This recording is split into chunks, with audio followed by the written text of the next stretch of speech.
하락기의 부동산 투자에 대한 이야기를 뭐 안 할 수는 없었는데 제가 강의를 할 때는 항상 하락기 투자에 대한 것을 하락기가 올 부분에 대해서 제가 혼이 난 적이 많았기 때문에 이 하락기에 혼이 난 적이 많았기 때문에 저는 이 부분에 대해서 강의를 할 때마다 항상 환기를 시켜드리거든요.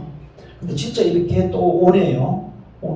오는데 이 시간에 이제 이런 타이밍이 오더라도 마인드를 제대로 세팅하면은요 절대 겁낼 일이 없습니다. 예. 결론은 투자는 멈출 필요가 없습니다. 예. 이거 어느 거 누르는 거예요? 밑에 거 누르면 돼요. 그렇습니다. 저는 빙하기도 겪어봤습니다. 하락기보다도요. 근데 그런 부분도 결국은 지나고 보니까는 다 별거 아니더라고요. 아니었는데 몸이 그 속에 있을 때는 힘들어요.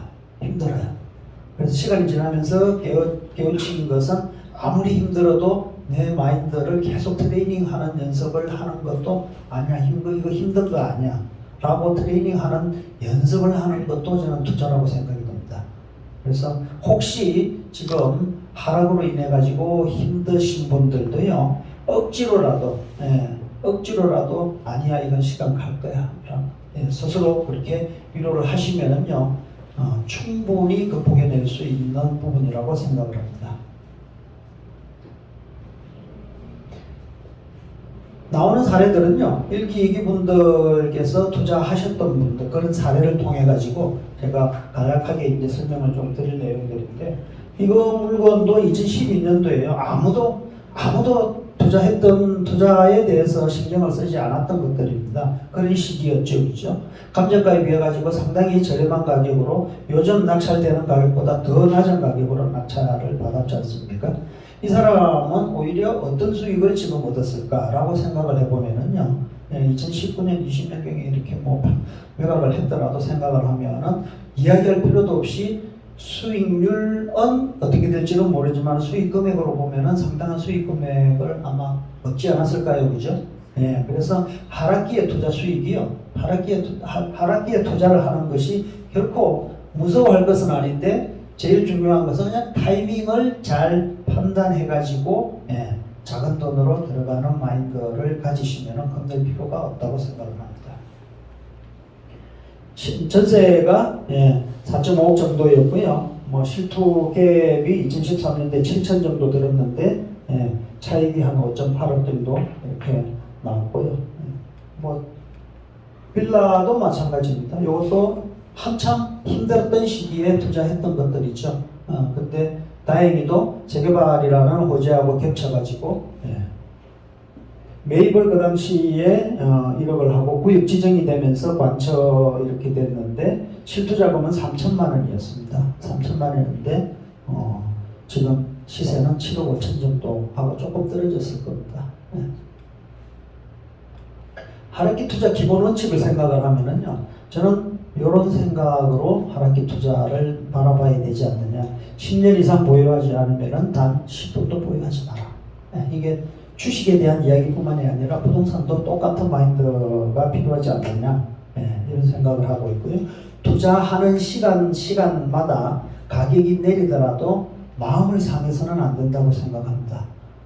그게 마음이 상하면은 결국은 나중에 나이 들어가지고 그게 다 병으로 와요. 병으로 와가지고 주위에 강의하시는 분들이나 이런 분들 다들 이제 쓰러지시는 거 보면은요, 손해는 볼지언정 마음의 손해까지는 결코 봐서는 안 된다.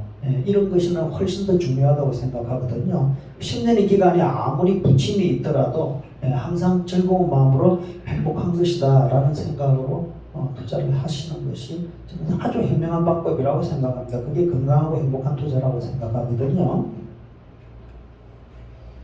이런 것들은 나름대로 짧게 수익을 실현했던 것인데요. 신촌에 있는 부분에 조그마한 빌라를 아주 저렴한 가격으로 매입을 했었는데 전세 끼고 1.4억 정도가 실투자금 됐죠. 아직 구역 지정 정확하게 안 됐습니다. 그럼에도 불구하고 이 서류가 고시가 하나 나옴으로 인해 가지고 시세가 벌써 7억이 됐는데 실투자금 1억 4천에 시세가 7억이 됐다 그러면은 투자하지 못하신 분들은 짜증나잖아요. 근데 이런 물건들도 그러면은 내가 저런 물건의 주인공이 될 수 있을까? 될 수 있지요. 왜? 내 다니면은 보이는데 그걸 볼 수 있는 사람과 못 보는 사람의 차이는 결국은 얼마나 많은 안목을 쌓아 나가느냐에 따라서 좀 다르다고 생각을 하거든요. 또 어려운 솔루션 투자 같은 것도 있습니다. 사건 번호까지 이렇게 공개를 당사자가 우리 멤버십 당사자가 안 했으면 좋겠다 했는데 제가 저거를 잘 못 가리지 못했습니다. 가리지를 못했는데 경매절차 종결시켰죠. 이제 취하됐지 않습니까? 취하됐지만은 결국은 취하된 게 아니라 뒤로 돌아서 결국은 승리한 물건이죠. 물건인데 지금 기름역에 있는 일반 상업지역에 47층으로 계약이 관처가 임박되어 있는데 조합은 400명인데 2,700세대 정도가 지금 계획되어 있고요. 매입하는 데는 실투자금이 실제로 한 단독주택이라서 한 5억 중반 정도 들었습니다. 지금 시세 15억 정도 하죠, 그죠? 저거는 등기부에 보면은 21년도에 저렇게 매매했지 않습니까, 그죠? 불과 1년, 만 2년도 안 됐지 않습니까, 그죠? 저렇게 그 사이에 지금 시세가 뭐 한 10호, 5천에 저 정도면은 좀 만족스럽죠.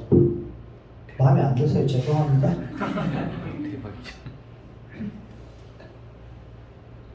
그리고 맹지 임야 같은 것도 개발 마인드로 접근을 하게 된다면은 전원주택이나 창고나 뭐 공장이나 이런 것들도 임야 토지의 용도에 따라 가지고 개발하는 방향은 별도로 정해야 되겠지만은 저런 방식으로 개발을 하더라도요. 맹지도 저렇게 도로라든지 지하수 저렇게 다 보강해가지고 일반 수요자들, 실수요자들을 보고 개발을 하는 거기 때문에 저런 것들은 자연을 좋아하는 사람의 기본 심리는 누구라도 갖고 있거든요.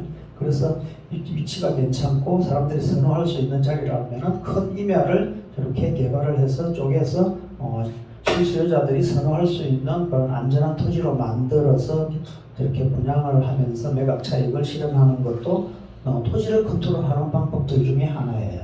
저것은 계약금만 지급하고 나서 맹지였기 때문에 계약금만 지급하고 나서 인허가를 받아야 되겠죠, 그죠?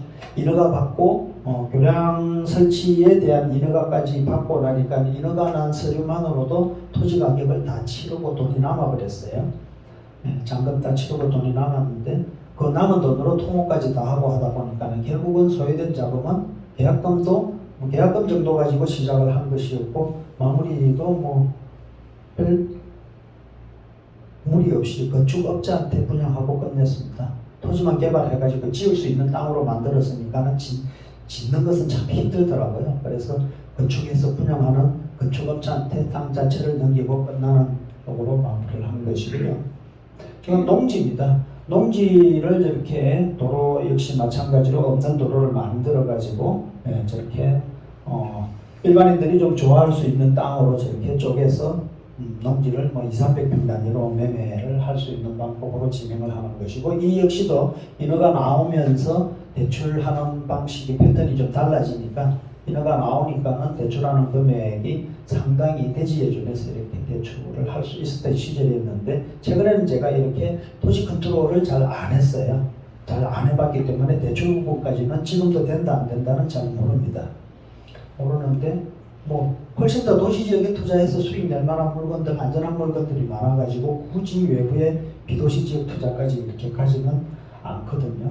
조그마한 빌라 저런 것들도 실제로는 1,000만 원에 낙찰받아가지고 저거는 사후에 좀 이렇게 손질을 좀 해야 되는 건들입니다. 손질을 해가지고 지금은 40인가 나와가지고 이건 시세 한 3억 정도로 이렇게 되는데 실제로 지금 들어간 돈은 한 1억 한 4~5천 정도 돈 들어갔죠. 근데 수익률로 따지면은 내년 초에 이제 팔아야 되는 시기라서 내년 초에 한 5천 정도 시세보다 낮춰서라도 팔고 수익 실현을 하고 빠져나오는 판단을 하고 있는 겁니다. 의왕에 있는 도로 공유 지분 저런 것들도 매수했던 금액들이 최초에 한 800만 원 정도였는데요. 지분이다 보니까는 800 정도였는데 지분 분할 소송이나 통해 가지고 나머지 사람들과 협의 매입을 통해 가지고 원가는 한 2억 정도 들었는데 투자 2억 정도 들자마자 한 달도 안 돼서 그냥 바로 매매를 해버렸죠. 매매를 했는데 제가 선투자를 했던 거라서 난이도가 워낙 있던 건이라서 제가 선투자를 하고 안전하게 만들어 놓은 상태에서 우리 일기 멤버십 분께서 저한테 땅을 저거를 이제 매수를 해갔죠. 매수를 해갖고 지금은 입주한다고 저기 입주할 때까지 안 팔고 그냥 갖고 있겠다고 그러더라고요. 어쨌든 저런 것들도